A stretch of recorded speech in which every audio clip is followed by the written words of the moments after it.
Hello friends, नमस्कार। आप सभी को स्वागत है अपना YouTube channel talent study lover पर। तो चलिए फ्रेंड्स, शुरू करते हैं आज की टॉपिक जिसका नाम है परागन। ठीक है, परागन जिसे इंग्लिश में क्या बोलते हैं, पोलिनेशन। ठीक है ना। तो इस टॉपिक को आज कवर करेंगे। इससे जितने भी क्वेश्चन पूछे गए हैं रेलवे में, उस सभी को कवर करेंगे। ठीक है, चलिए आगे बता देते हैं कि आपको इस क्लास का PDF मिल जाता है। PDF के लिए फ्रेंड्स आप लोग टेलीग्राम ज्वाइन कर लीजिएगा। ठीक है, टेलीग्राम का लिंक आपको वीडियो के नीचे डिस्क्रिप्शन बॉक्स में मिल जाएंगे। वहाँ से आप लोग PDF डाउनलोड कीजिएगा और डे बाय डे आप लोग रिवीजन करते रहेंगे। ठीक है, तो चलिए शुरू करते हैं और वीडियो पर लास्ट तक बने रहेगा। बहुत कुछ आपको जानने को और सीखने को मिलेगा फ्रेंड्स। देखिए, पहला क्वेश्चन है परागकण किसमें पाए जाते हैं। ठीक है, तो परागकण किसमें पाए जाते हैं, तो यह पराग कोष में पाया जाता है। तो ऑप्शन सी इसका सही उत्तर होगा।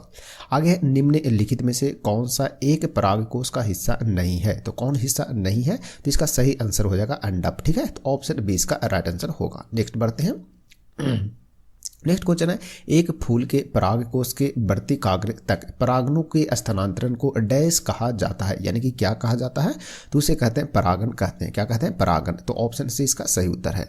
नेक्स्ट है परागकण। ठीक है, डैश के द्वारा उत्पन्न किए जाते हैं। तो परागकण जो है वो किसके द्वारा उत्पन्न किए जाते हैं, तो इसका सही उत्तर हो जाएगा परागकोश के द्वारा। ठीक है ना, तो ऑप्शन इसका सही उत्तर होगा परागकोश। आगे चलते हैं। नेक्स्ट है आवृत बीजियों। ठीक है, आवृत बीजियों के प्रजनन अंग डैश स्थित होते हैं। ठीक है, तो आवृत बीजी जो होते हैं उसके प्रजनन अंग कहाँ पर स्थित होते हैं, इसके बारे में बताना है। तो इसका सही उत्तर हो जाएगा फूलों में होते हैं। कहाँ होते हैं, फूलों में। तो ऑप्शन सी इसका सही उत्तर होगा। नेक्स्ट क्वेश्चन है परागन डैश समूह के पौधों की एक विशेषता है, यानी कि किस प्रकार के समूह के पौधों की एक विशेषता है जो कि परागन है। तो इसका सही उत्तर हो जाएगा एंजियोस्पर्म। ठीक है, तो एंजियोस्पर्म ऑप्शन बी इसका सही उत्तर होगा। चलिए आगे देखते हैं। नेक्स्ट क्वेश्चन है आवृत बीजी जिसे जिम्नोस्पर्म भी बोलते हैं, ठीक है ना, को आमतौर पर, यानी कि अनावृत बीजी है। ठीक है, अनावृत बीजी को आमतौर पर डैश प्रकार के बीजों के रूप में जाना जाता है, यानी कि किस प्रकार के बीजों के रूप में जाना जाता है, क्योंकि उनमें फूल नहीं होते हैं। ठीक है ना, तो अनावृत बीजी होता है, उसमें फूल नहीं होते हैं और उनके बीज एक विशेष अंडाशय में निहित होने के बजाय पौधे के प्रजनन संरचनाओं की सतह पर विकसित होते हैं। ठीक है, तो इसका सही उत्तर क्या होगा, तो इसका सही उत्तर है अनावृत। ठीक है, तो इसका जो सही उत्तर हो जाएगा क्या होगा, अनावृत प्रकार के बीजों के रूप में जाना जाता है। तो ऑप्शन बी इसका सही उत्तर हो जाएगा। चलिए आगे बढ़ते हैं नेक्स्ट क्वेश्चन की ओर। नेक्स्ट क्वेश्चन है निम्नलिखित में से किस पौधे ने बीज पैदा करने की क्षमता खो दी है। ठीक है, तो कौन सा पौधा है जो बीज पैदा करने की क्षमता खो दिया है, तो इसका सही उत्तर हो जाएगा चमेली। ठीक है ना, तो ऑप्शन ए इसका सही उत्तर हो जाएगा। चलिए आगे बढ़ते हैं नेक्स्ट क्वेश्चन की ओर। नेक्स्ट है पराग कणों की बाह्य परत एक्सिन डैश की बनी होती है। एक्सिन जो होता है वो किसका बना होता है, जो एक अत्यधिक प्रतिरोधी कार्बनिक पदार्थ है। ठीक है, तो इसका सही उत्तर हो जाएगा स्पोरोपोलेलिन। ठीक है, स्पोरोपोलेलिन का यह बना होता है कौन, एक्सिन। तो ऑप्शन सी इसका सही उत्तर है, ध्यान रखिएगा। नेक्स्ट क्वेश्चन है फ्रेंड्स मानव की आवाज का उत्पादन डैश के कंपन के कारण होता है, यानी कि किसके कंपन के कारण होता है, तो इसका सही उत्तर हो जाएगा स्वर रज्जु के कंपन के कारण, यानी ऑप्शन बी इसका सही उत्तर होगा। आगे चलते हैं। नेक्स्ट है पौधे से बीज में भ्रूण होता है। ठीक है, पौधे से बीज में भ्रूण होता है जो उचित परिस्थितियों में अंकुरित हो जाता है। ठीक है, इस प्रक्रिया को इनमें से किसके रूप में जाना जाता है, तो इसका सही उत्तर हो जाएगा ऑप्शन ए, यानी कि अंकुरन। ठीक है ना, तो अंकुरन इसका सही उत्तर है, ऑप्शन ए हो जाएगा। ठीक है, चलिए नेक्स्ट बढ़ते हैं। एंटोमोफिली। ठीक है, एंटोमोफिली परागन इनमें से किसकी मदद से होता है। ठीक है, एंटोमोफिली जो परागन है इनमें से किसकी मदद से होता है, तो इसका सही उत्तर हो जाएगा कीट की मदद से होता है। ठीक है ना, एंटोमोफिली, एंटोमो मतलब होता है कीट, एंटोमोलॉजी कहते हैं जिससे कीट विज्ञान का अध्ययन होता है, उसे एंटोमोलॉजी कहते हैं। और एंटोमोफिली जो परागन होता है इनमें से किसकी मदद से होता है, तो वह कीट से होता है। ठीक है ना, तो इसे ध्यान रखेंगे। तो ऑप्शन इसका सही उत्तर है, ध्यान रखेगा। आगे देखते हैं। नेक्स्ट है स्त्रीलिंग चौराहों पर महिला के पराग कणों का स्थान क्या है। ठीक है, स्त्रीलिंग चौराहों पर महिला के पराग कणों का जो स्थान है वो क्या है, इसके बारे में बताना फ्रेंड्स। ठीक है, चलिए इसका सही उत्तर है परागन, इसका राइट आंसर ऑप्शन ए हो जाएगा। चलिए आगे बढ़ते हैं।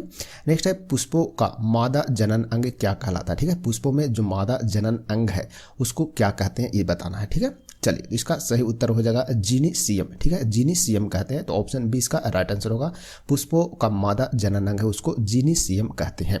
नेक्स्ट क्वेश्चन है नेक्स्ट क्वेश्चन है डैश बढ़ते भ्रूण के लिए पोषक उत्तक के रूप में कार्य करता है। ठीक है, तो डैश जो है यानी कि कौन जो है वो बढ़ते भ्रूण के लिए उत्तक के लिए पोषक उत्तक के रूप में कार्य करता है। ठीक है ना, तो इसका सही उत्तर हो जाएगा भ्रूण पोष, इसका राइट आंसर हो जाएगा ऑप्शन सी। कौन होगा, भ्रूण पोष बढ़ते भ्रूण के लिए पोषक उत्तक के रूप में कार्य करता है। नेक्स्ट क्वेश्चन देखते हैं। नेक्स्ट है निम्नलिखित में से कौन से पादप समूहों में परागण होता है, ठीक है। तो कौन निम्नलिखित में से कौन से पादप समूहों में परागण होता है, तो इसका सही उत्तर है आवृत्त बीजी, ठीक है, एंजियोस्पर्म जिसको बोलते हैं। तो ऑप्शन डी इसका सही आंसर होगा, ध्यान रखेंगे। नेक्स्ट बढ़ते हैं। डैश फूल का एक मादा प्रजनन अंग है, ठीक है। तो कौन जो है वो फूल का एक मादा प्रजनन अंग है, ठीक है। एक मादा प्रजनन अंग है जो फूल में होता है, उसको क्या कहते हैं ये बताना है। तो इसका सही आंसर हो जाएगा गर्भ केसर कहते हैं। क्या बोलते हैं? गर्भ केसर। तो ऑप्शन ए इसका सही उत्तर हो जाएगा। नेक्स्ट देखते हैं। पौधे प्रजनन की किस विधि द्वारा उत्पन्न होते हैं, ठीक है। पौधे जो है प्रजनन के किस विधि के द्वारा उत्पन्न होते हैं जिसमें आनुवंशिकीय रूप से जनक के सभी गुण पौधे में होते हैं, ठीक है। पौधे कौन किस विधि से उत्पन्न होते हैं इसके बारे में बताना है। तो इसका सही आंसर होगा वर्धी प्रजनन, ठीक है। तो वर्धी प्रजनन के जो विधि है उससे उत्पन्न होते हैं जिसमें आनुवंशिकीय रूप से जनक के सभी गुण क्या होते हैं पौधों में मौजूद होते हैं, ठीक है। तो ऑप्शन डी इसका सही आंसर हो जाएगा। चलिए बढ़ते आगे नेक्स्ट क्वेश्चन की ओर। नेक्स्ट है ग्राफियन, ठीक है। ग्राफियन पुटक यानी कि फॉलिकल जिसे बोलते हैं, क्या पुटक को फॉलिकल बोलते हैं, यानी कि ग्राफियन पुटक की गुहिका को क्या कहा जाता है। तो इसका सही उत्तर हो जाएगा कोटर कहते हैं, यानी कि इंग्लिश में एंगस्ट्रम कहते हैं, ठीक है ना। तो ऑप्शन इसका सही उत्तर है, ध्यान रखेंगे। नेक्स्ट है पराग ट्यूब का विकास भूमि अनुकूलन में डैश के महत्वपूर्ण चरण है, यानी कि किसके महत्वपूर्ण चरण है। तो यह है स्पर्म, ठीक है ना, स्पर्मेटोफाइटस, ठीक है। स्पर्मेटोफाइटस इसका सही आंसर होगा, ऑप्शन सी, ध्यान रखेंगे। नेक्स्ट है डैश का प्रजनन भाग फूलों में स्थित है, यानी कि किसका प्रजनन भाग जो है वो फूल में स्थित होता है। तो इसका सही उत्तर हो जाएगा एंजियोस्पर्म का, ठीक है ना। तो ऑप्शन बी इसका सही उत्तर है, ध्यान रखेंगे। नेक्स्ट क्वेश्चन देखते हैं। परागन के बाद डैश होता है, परागन के बाद क्या होता है ये बताना। परागन के बाद क्या होता है? उर्वरन होता है। तो ऑप्शन डी इसका सही आंसर हो जाएगा। परागन के बाद क्या होता है? उर्वरन होता है। नेक्स्ट है डैश ये पुंकेसर के भाग हैं, यानी कि कौन जो है ये पुंकेसर के भाग हैं। तो इसका सही उत्तर हो जाएगा पराग कोश और पुतंतु, ठीक है, पुतंतु, ठीक है। पराग कोश और पुतंतु जो है ये पुंकेसर के भाग हैं। तो ऑप्शन डी इसका सही उत्तर होगा। नेक्स्ट देखते हैं। एक प्रसुप्त या एक प्रसुप्ति या डॉर्मेंट भ्रूण द्वारा सामान्य विकास के आरंभ अथवा पुनः ग्रहण को डैश कहा जाता है, यानी कि क्या कहते हैं ये बताना है। तो इसे क्या बोलते हैं? अंकुरन बोलते हैं। क्या बोलते हैं? अंकुरन। तो ऑप्शन सी इसका सही उत्तर है। नेक्स्ट है फूल में, ठीक है, फूल का इनमें से कौन सा भाग परागण में सहायता करता है। तो फूल का इनमें से कौन सा भाग जो है वो परागण में सहायता करता है। तो कौन करता है? तो इसका सही उत्तर हो जाएगा पराग कोश करता है। कौन करता है? पराग कोश। तो ऑप्शन डी इसका सही उत्तर है, ध्यान रखेंगे। नेक्स्ट क्वेश्चन है निषेचन के पश्चात यानी निषेचन के बाद फूल का कौन सा हिस्सा बीज बन जाता है, ठीक है ना। यानी कि निषेचन के बाद फूल का कौन सा हिस्सा है जो बीज बनता है। तो इसका सही उत्तर हो जाएगा आपका बीजांड, ठीक है ना। तो ऑप्शन बी है, ऑप्शन बी इसका सही उत्तर है, बीजांड, इसका ध्यान रखेंगे। नेक्स्ट बढ़ते हैं। नेक्स्ट क्वेश्चन है परागण, ठीक है। परागण और निषेचन के पश्चात यानी बाद अंडक या स्त्री केसर का कौन सा भाग फल बन जाता है, ठीक है। तो फल कौन बनता है ये बताना है। तो फल कौन बनता है? तो ये बनता है गर्भाशय। तो ऑप्शन डी इसका सही आंसर है, ध्यान रखिएगा, ठीक है ना, गर्भाशय। नेक्स्ट है आवृत बीजी का जननांग क्या है ये बताना। तो आवृत बीजी का जननांग जो है वो क्या है। तो इसका सही उत्तर हो जाएगा फूल, इसका राइट आंसर ऑप्शन सी हो जाएगा। नेक्स्ट देखते हैं फ्रेंड्स कि निम्न में से, ठीक है, निम्न में से कौन सी गुदेदार पादपों की एक विशेषता नहीं है। तो क्वेश्चन को गौर से पढ़ेगा, नहीं है के बारे में पूछ रहा है, ठीक है ना। तो निम्न में से कौन सी गुदेदार पादपों की यानी कि पौधों की एक विशेषता नहीं है। तो इसका सही उत्तर हो जाएगा पत्तियां नहीं होती है, यानी कि गुदेदार जो होता है उसमें क्या होता है? पत्तियां नहीं होता है, जो कि गलत है, ठीक है ना। तो ये विशेषता इसका नहीं है। तो ऑप्शन इसका सही उत्तर हो जाएगा। नेक्स्ट क्वेश्चन देखते हैं। नेक्स्ट है, एक मिनट, नेक्स्ट है परागण को वर्तिकाग्र पर स्थानांतरित करने के बाद सबसे पहले उसका क्या होता है ये बताना है, ठीक है।